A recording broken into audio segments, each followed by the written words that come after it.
with Kyle, ano yung gusto mong genre or eksena ganap nyo? Ate kahit ano, basta si Basta si laban Kyle na talaga yan, Talaga, oo. talagang laban na yun. Kahit anong role Basta si talaga. Kyle oo. talaga, oo. So ayan po, hello po, noted. Okay.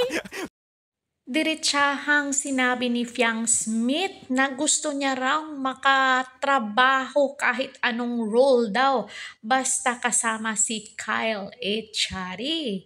So alam naman natin itong si Kyle Echari ay isang magaling na aktor at kasalukuyang nakatambal ngayon kay Andrea Brillantes.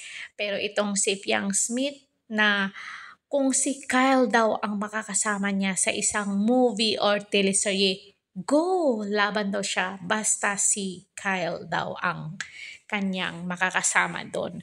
So, diretsahan talagang walang pakimikiming sagot ni Fiang Smith. Talagang ito si Fiang Smith, direct to the point.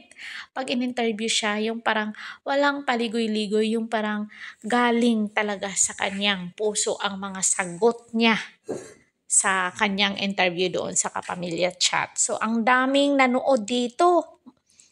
80,000 ang nanood dito sa palabas na tong Kapamilya Chat. Nagpasalamat nga yung host na ang dami daw naka-tune in at hindi daw niya mababasa lahat yung nag-comment kasi nga Fiang, ang dami, sikat talaga si Fiang aside sa influencer siya.